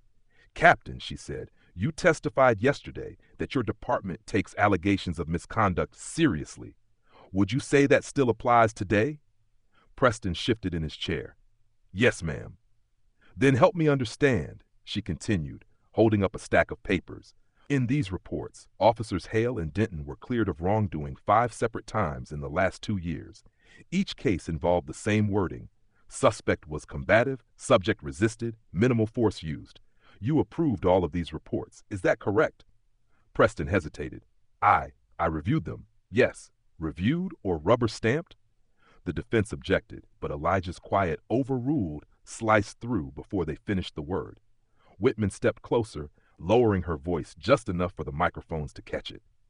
You saw the video, Captain. You heard Officer Ramirez. Do you still believe what's written in those reports? Preston's throat bobbed. No, ma'am, he said finally. Not anymore. The room buzzed. Hale turned in his seat, glaring at the man who had just abandoned him. Denton stayed still. Elijah could see his jaw quivering, his hands trembling slightly as he traced the edge of his badge lying on the table like it no longer belonged to him. Whitman nodded, stepping back. No further questions. When the captain left the stand, the door closing behind him sounded louder than a gavel strike. Elijah took off his glasses, polished them slowly, then looked at the 2 men before him. The court will hear from the defendants. Hale's attorney leaned in, whispering furiously, but Elijah didn't wait. Officer Hale, he said, you may speak for yourself. You're under oath, as is everyone in this room. Hale rose reluctantly, his broad frame stiff. With all due respect, Your Honor, he said, voice shaking with anger barely held in check. I've served this city for 15 years. I've faced armed suspects, drug dealers, gangbangers. I've put my life on the line every day. And now, because of one misunderstanding, one night, people want to destroy everything I've built. Is that what you call it? Elijah asked. A misunderstanding? Hale bristled. You think you understand what it's like out there? You think your robe keeps you safe from the streets we walk every damn night? Elijah leaned forward slightly, elbows on the bench. The streets you walk, he said softly, are the same ones where I buy groceries, where I raise my children. The difference, officer, is that when I walk them, no one points a gun at me and calls it procedure. Hale's mouth opened, but nothing came out. The silence pressed down on the room like a weight. Denton stood suddenly, his chair scraping against the tile. I want to speak, he said. His lawyer reached for his arm, but he shook him off. I need to say something. Elijah gestured. Go ahead. Denton's voice was barely above a whisper at first. It wasn't supposed to go that far, he said. He told us who he was. I remember it. I remember thinking, he looks familiar. I didn't stop it. I didn't say a word. His hands clenched. I told myself I was just doing my job. That's what we all say. That's what makes it easy. But it's not the job, is it? It's fear. We're trained to see threats in skin. Hale turned toward him, eyes blazing. You shut your damn mouth. Denton didn't. His voice grew steadier, louder. We lie to ourselves. Every report, every stop resisting, every time we drag someone out of their car because they look like trouble, we tell ourselves it's safety. But it's not. It's control. The words hung in the air like smoke from a gun that had just gone off. Hale slammed his palm on the table, half rising. You don't speak for me, kid. You don't speak for this department. Elijah's gavel cracked once, sharp as thunder. Sit down. His tone froze the air. Hale sank back into his chair, breathing hard. Elijah looked at Denton. You're right, he said quietly. Fear isn't policy. It's poison. And it's not just in the streets of breath. It's in these walls, too. The courtroom stayed silent, the kind of silence that comes after something true enough to hurt. Whitman approached the bench, lowering her voice. Your Honor, I believe we've reached the point of conclusion. The evidence is overwhelming. The Commonwealth rests. Elijah nodded, but didn't look at her. He looked at Hale, whose eyes were darting like a cornered animal's. Do you have anything else to say before I deliberate? For the first time since the hearing began, Hale looked small. He tried to speak, but his voice came out hoarse. I thought I was protecting people. Elijah studied him for a long moment. Whom? Hale didn't answer. Outside, thunder rolled far off, faint but coming closer. Elijah waited until it faded before he spoke again. This hearing isn't about one night, he said. It's about the kind of men we let carry power, about the excuses we dress in uniforms. I've seen this city trust men like you because you wore the right color, the right badge, the right kind of authority. And last night, I saw you use all three to strip another man of his dignity. Mine. He paused, his gaze moving between them. So tell me again, who was protected? Neither man could meet his eyes. Valerie's hand found Naomi's in the front row. The girl's eyes glistened, her mother's face unreadable except for the faint tightening of her jaw. Behind them, a murmur rippled through the crowd, an anger not wild but tired, old, rooted. Elijah lifted the gavel but didn't bring it down. This court will reconvene tomorrow for final judgment, he said. Between now and then, I suggest you think about what justice really costs and who's been paying for it all these years. He struck the bench once, the sound echoing down the marble hallways, through the crowd outside, past the reporters waiting for headlines. Hale's lawyer began to gather his papers in silence. Denton sat back down, shoulders shaking, his confession still lingering in the stale air. As the courtroom emptied, Elijah stayed seated. Through the tall windows behind him, the city stretched under a bruised sky. The storm was close now, building in the distance. He could feel the vibration of it in his chest, the way the world feels before rain, heavy, expectant, clean. He removed his glasses, rubbed the bridge of his nose, and whispered to no one, tomorrow. When he finally stood, he left the robe draped across the chair. It no longer felt like protection. It felt like the truth itself, heavy, necessary, and too close to be taken off. The rain came hard that morning, a cold, relentless rhythm against the courthouse windows. Richmond hadn't seen a storm like it in weeks, and it felt as if the sky had waited for this day to empty itself. Elijah stood at his office window, watching the cars crawl through the downpour, their headlights casting fractured lines across the wet pavement. His reflection in the glass looked older than it had 2 days ago, the lines around his eyes deeper, carved by sleepless nights and too many truths spoken out loud. Sophia entered quietly, her umbrella still dripping. "They're all here," she said. "Press, public, even the Attorney General's office sent a representative." She hesitated before adding, "Are you sure you want to handle the verdict personally?" The chief offered to assign another judge. Elijah turned from the window. "If I hand this off now, everything we've done dies in committee," he said softly. "No, this ends today." Sophia nodded, her face pale. "There's something else," she said, holding out a small flash drive. "Ramirez gave me this morning. Said it's the station's internal audio logs, the ones the department claimed didn't exist." Elijah took the drive, weighing it in his palm like it was heavier than it looked. "Where did he get it?" "He wouldn't say. Just told me it proves everything." He slipped it into his pocket. "Then it'll have it say too." By the time Elijah entered the courtroom, every seat was filled. The air felt charged, restless, like the moment before lightning finds a tree. The reporters had lined the back wall, cameras waiting for the moment they could turn the gavel into a headline. Hale and Denton sat side by side, but the space between them felt miles wide. Hale's jaw was tight, a pulse beating visibly beneath his ear. Denton looked hollowed out, like a man who had already heard his own verdict in the silence of his conscience. Elijah sat down and adjusted the microphone. "We are reconvened," he said, his voice steady, the kind of steady that only comes when there's no turning back. "Before I deliver the court's findings, there is one additional piece of evidence to consider." He nodded to Sophia, who connected the flash drive to the court's display. A brief hum filled the speakers, followed by a burst of static. Then, a voice, familiar, cold, and unmistakably Hale's, cut through the noise. "Quota's due this week. Find someone. Doesn't matter who, long as it looks clean." Another voice, quieter, Denton's. "Sir, that's not how it works. You want to keep your badge? That's exactly how it works." The room froze. Hale's face drained of color. Whitman leaned forward, eyes narrowing.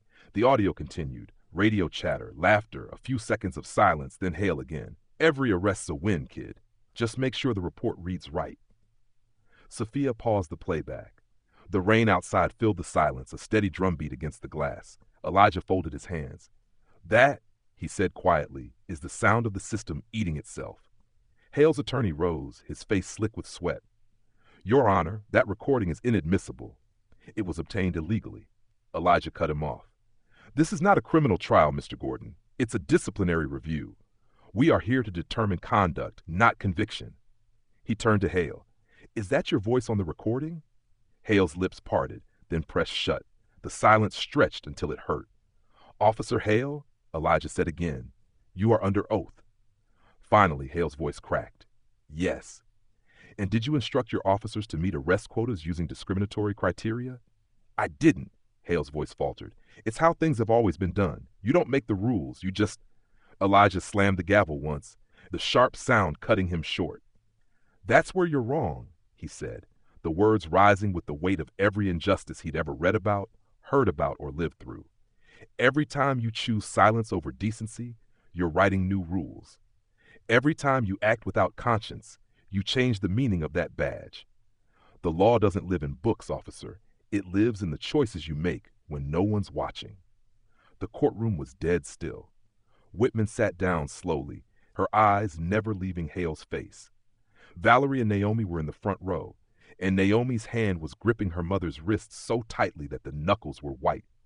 Elijah glanced at them only once, long enough to steady himself. Denton spoke up suddenly, his voice rough.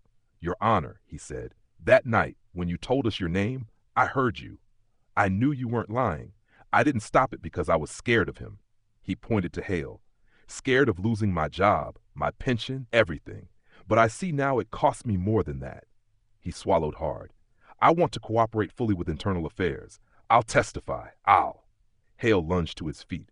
"You spineless son of a—" The bailiff moved before Elijah could speak, stepping between them, hand hovering near his holster. "Sit down, officer," the bailiff said sharply. Hale hesitated, then dropped back into his seat, chest heaving. Elijah let the tension hang until the air settled again. This courtroom, he said, will not be a place of chaos. The truth doesn't need noise to be heard. He turned toward Denton. Officer Denton, your cooperation will be noted. You will be placed on administrative leave pending review. As for Officer Hale, he paused and the room seemed to hold its breath. You are hereby stripped of your badge and subject to criminal investigation for misconduct, abuse of authority, and obstruction of justice. A gasp rippled through the gallery. Hale's face twisted, part rage, part disbelief. You can't. You're doing this because of what happened that night. Elijah leaned forward, his voice quiet but heavy. I'm doing this because of every night like it. Hale's attorney started to speak, but Elijah raised his hand. Enough. This proceeding is adjourned. He struck the gavel one last time, the echo rolling through the chamber like thunder chasing lightning. Reporters rushed for the doors, cameras flashing. Hale was led out by two deputies, his protest lost beneath the buzz of the crowd. Denton sat alone for a long time before following silently. When the room finally emptied, Elijah remained. The courtroom lights hummed softly, and outside the storm began to ease. Drops of water traced slow paths down the windows, glinting under the gray sky. He took off his glasses and rubbed the bridge of his nose. His hands were trembling, though he hadn't realized it until now. Diane appeared at the back of the room, walking down the aisle toward him. You know this won't stop here, she said. I know, Elijah said, but it's a start. You just put a crack in the wall, she said. It'll take years to tear the rest of it down. He looked up at the seal of justice above the bench. Cracks let in light, he said quietly. She smiled faintly. You sound like Valerie. She's smarter than I am.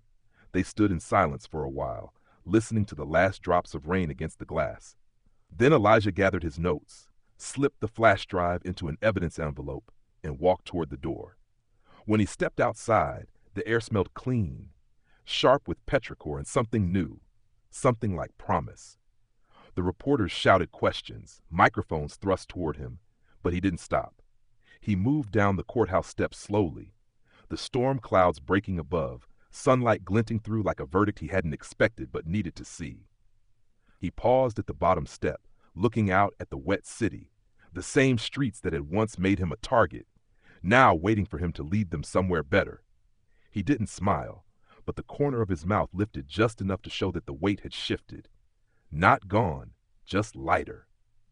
As he stepped off the final stair, the wind caught his robe, carrying it behind him like a flag. For the first time in days, the sound of the rain stopped following him.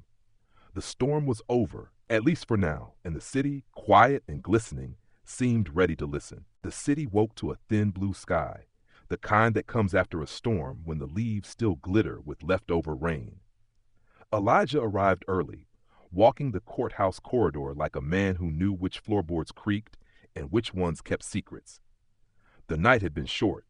He'd sat with Valerie on the couch until the TV stopped pretending it had new angles, until the silence of their living room felt less like an absence and more like a salve. She touched the lines at his wrist where the cuffs had been and said, "Make this count." He promised he would. Now the promise rode with him, heavier than the robe folded over his arm. The courtroom filled in slow waves, first the clerks and attorneys, then the reporters and the regulars who came to justice the way other people went to church. Word had spread that today would not be about one man losing a badge. Today would be about what grew in the ground that badge had walked on. The bailiff called for order. Elijah stood, and the crowd rose with him, a shared breath drawn and held. "We reconvene," he said. His voice was calm, not soft. Yesterday, this court addressed individual conduct. Today, we address the soil that nourished it. Hale was not there. Deputies had delivered him to internal affairs at dawn. Denton sat with his union counsel, eyes fixed on the table as if the wood might offer mercy. In the front row, Naomi sat between Valerie and Mrs. Langford, her fingers knit with her mother's like a bridge. Ramirez stood along the wall in uniform, cap under his arm, a soldier waiting for a different kind of order. Elijah began with the narrow and moved to the wide, the way a good map teaches a traveler. "Officer Denton," he said, looking down at the man who had found his voice too late, "you will be placed on administrative leave pending a full review. Your cooperation is expected to continue. Your testimony will be forwarded to the Commonwealth's attorney. Denton nodded once, lips pressed together to hold back whatever his throat couldn't. Now to the department, Elijah said, and the rustle in the gallery died. The evidence before this court does not describe 2 bad nights. It describes a practice, proactive, quota-driven, indifferent to the dignity of the people it touches. The law is not a net you throw over a neighborhood and haul in whatever moves. The law is a scale. Feel how easily it tips when a thumb is pressed upon it. He read the orders slowly so each one could land. Effective immediately, the suspension without pay of the entire Midnight Supervision Unit for dereliction and pattern failure. A 30-day audit of all arrests coded resisting across the last 24 months with independent counsel to flag anomalies.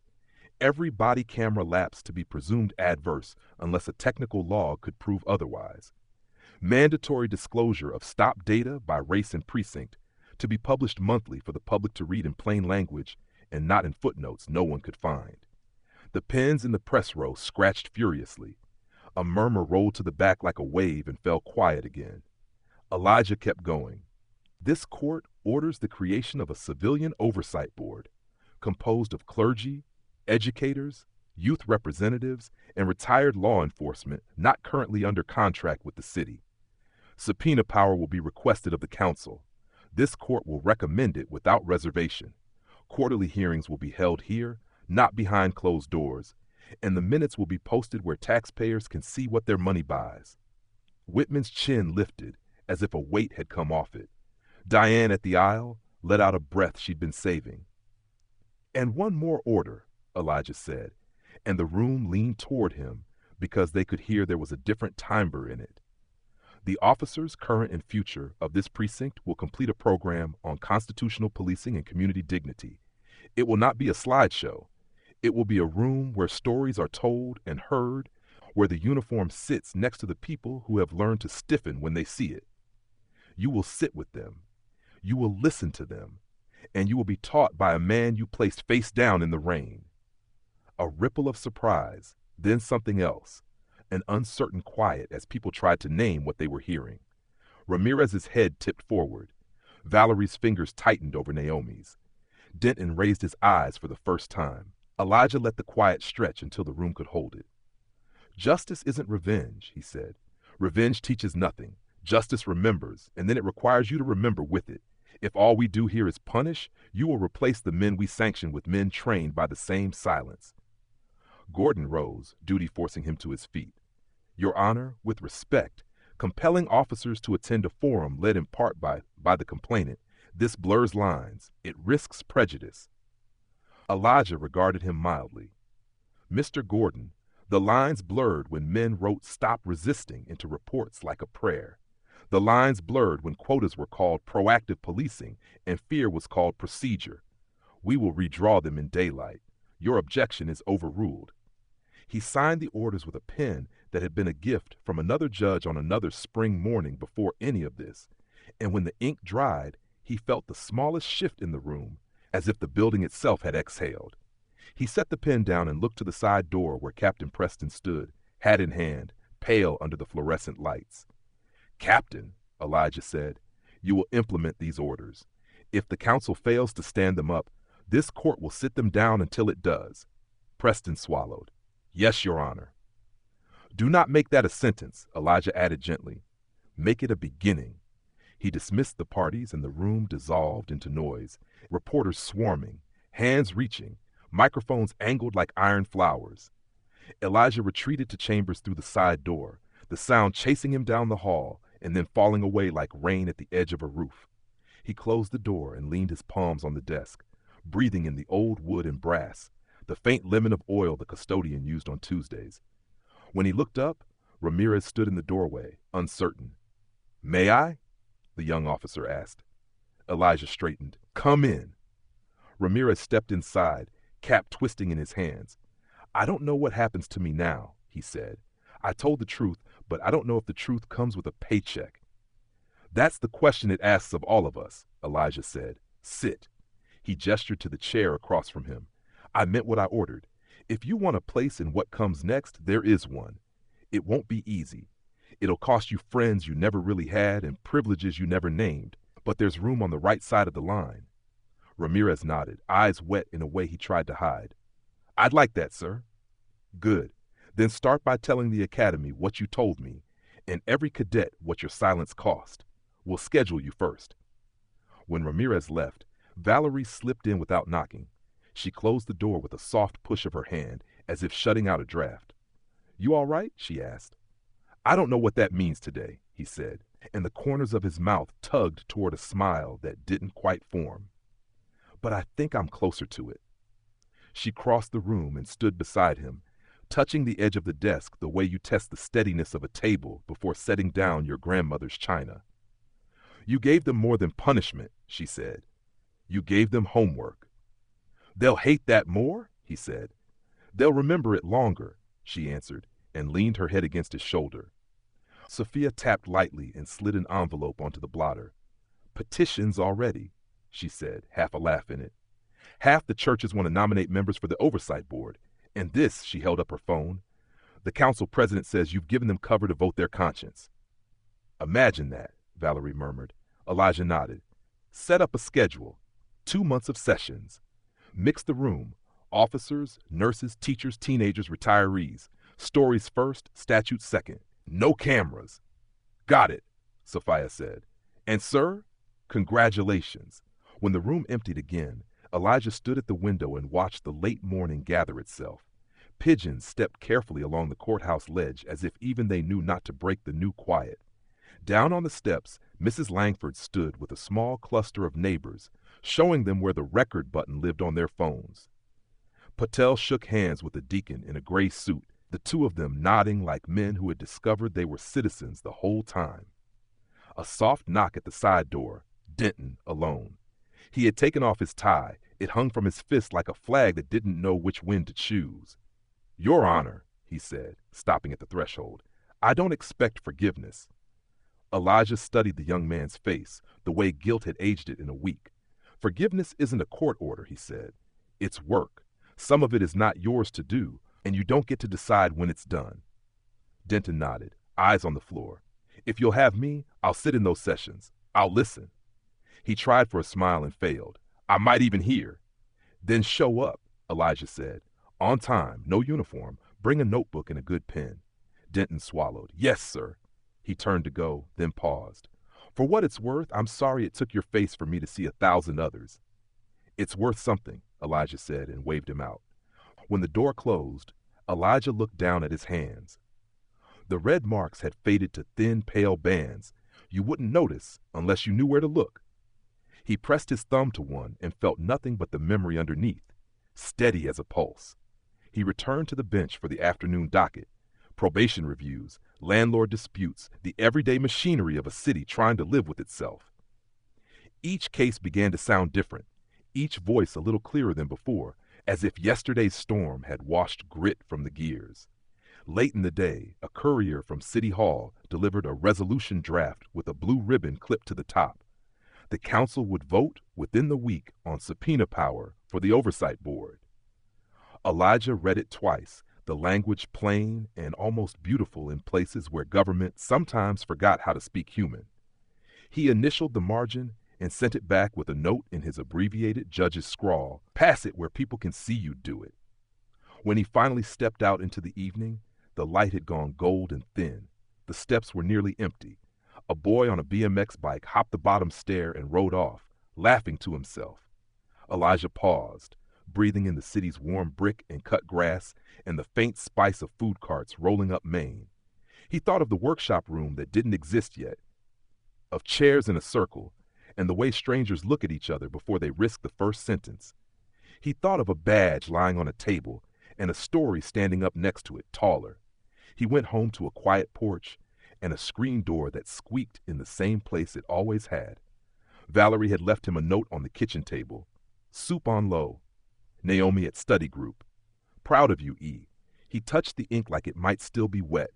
He took off the robe and hung it on the back of a chair, not because he was done with it, but because he wanted to feel his own shoulders for a while. In the sink, the spoon tapped the pot, a sound so ordinary it felt like mercy. He ate standing up, staring out at the yard where last night's rain had beaten the hydrangeas flat and today's sun had coaxed them back. He lifted the bowl, swallowed, and understood that the day's verdict wasn't just what he'd said aloud. It was the insistence that memory would not be allowed to scab over into forgetfulness. It would be kept tender long enough to teach. That was the sentence he'd handed down, to the city, to the department, to himself. When the phone buzzed, he almost ignored it. A text from an unknown number blinked on the screen. "My name is Ruth. I bought more cloud storage, just in case." He smiled, a real one this time, and typed back, "Good. Keep it full of the truth." Outside, the light thinned into evening. Somewhere far off, a siren rose and fell, then rose again, then quieted. Elijah stood at the window until it was gone, and then a little longer, because the silence meant something different now. It didn't sound like an ending. It sounded like a city waiting for class to begin. 6 months later, the station didn't look like a place where a man's dignity once hit cold metal. Fresh paint the color of wheat climbed the cinder block walls. Someone had planted crepe myrtles along the edge of the lot and strung a line of pennants from pole to pole so the breeze sounded like quiet applause. The sign over the storefront read Community Outreach Night, free food, free tune-ups, know your rights. The letters were hand-painted, a little crooked on the right, honest in a way new things sometimes aren't. Elijah pulled in at dusk and cut the engine.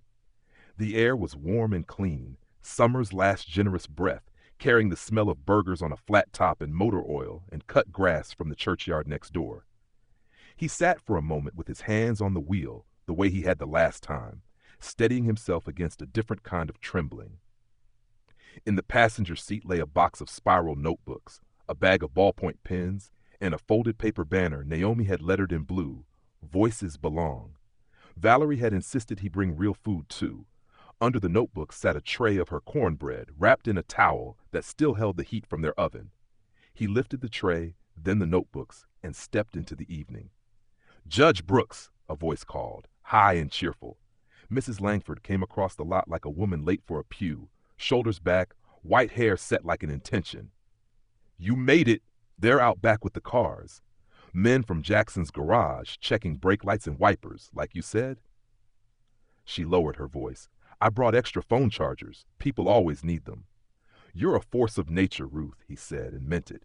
Nature needs a good push. She took one end of the cornbread tray, and they carried it together toward a folding table, where teenagers poured lemonade into paper cups, and a deacon in shirt sleeves wrote names on name tags with a thick black marker. The tablecloth was taped to the plastic so the wind couldn't test its faith. Patel stood behind the table, a little taller somehow, greeting people by name. His station polo had been replaced by a white button-down and a pen that read, "We keep each other safe." "Mr. Patel," Elijah said, and the man's face lit. "You came," Patel said. "Good. I saved you a plate, and I fixed that squeak in your wiper. No charge." He grinned. "Judge discount." "I'll allow it," Elijah said. "Where should I put these?"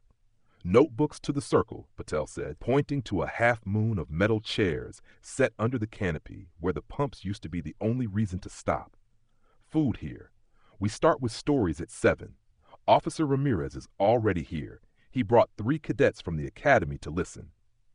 Elijah looked around and saw the young officer near the far pump, sleeves rolled, showing a teenager how to check tire pressure. Ramirez nodded when he caught Elijah's eye. No salute now, just a small, steady acknowledgement between men trying to build something on ground that once broke them. The cadets beside him looked nervous and earnest, uniforms still crisp, faces uncreased by second guesses. Good, Elijah thought. Let it crease them the right way. He set the notebooks on the chairs and tucked a pen into the spiral of each one. The sky deepened from copper to violet. Volunteers clipped lanterns along the canopy edge so the light fell soft instead of harsh, as if even electricity had learned something. People gathered.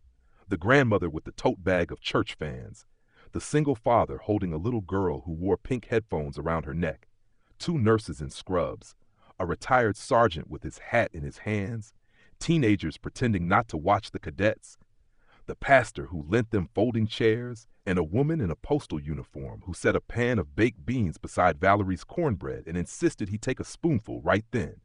He did, and it tasted like somebody's backyard on a good Sunday. At 7, Patel tapped a spoon against a water pitcher, and the loose crowd arranged itself into the circle. Elijah took a chair and felt the slight wobble under his weight, a reminder that nothing sits perfectly at first.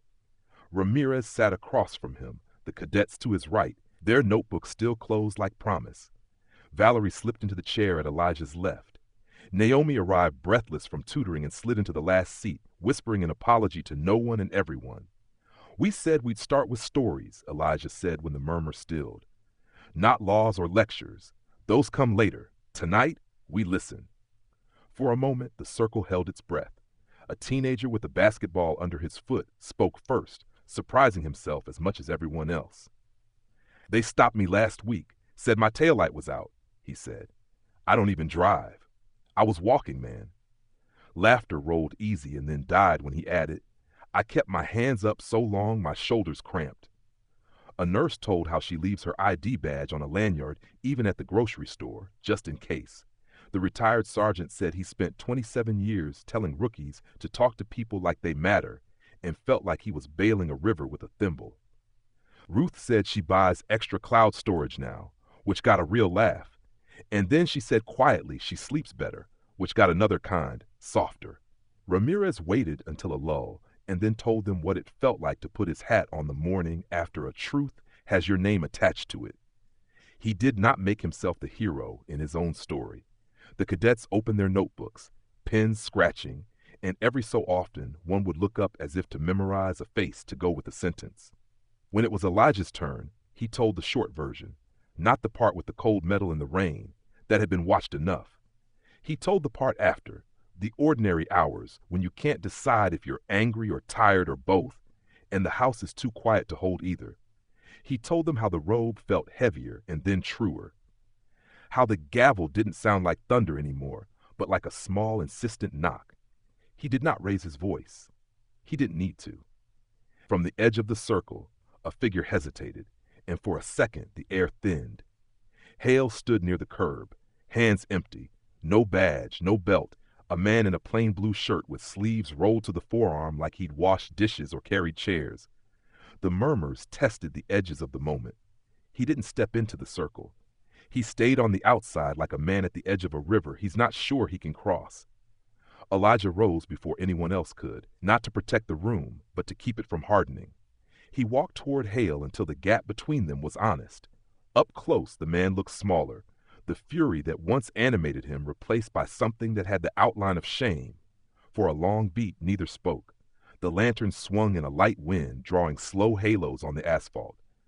"I finished the program," Hale said finally. His voice wore gravel. "You can check. All of it. Sat in the back first week, didn't speak. Third week I stood up. Fourth week I cried like a fool in front of kids." Elijah didn't answer. He let the man keep talking.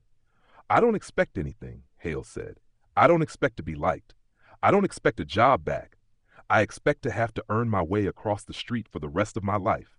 He swallowed, but I wanted to say out loud where I did the harm that I hear it now. I hear what we called safety and what it really was. Behind Elijah, the circle hadn't moved. Valerie's hand had found Naomi's. Ramirez stood but didn't step forward. Even the cadets were still, the pens quiet in their laps. Elijah nodded once, the smallest affirmation a truth deserves when it shows up late. "We don't do absolution here," he said, voice low. "We do work. There's a grill that needs tending, plates that need carrying, kids who need bike lights. If you want to stay, stay. No speeches, just hands."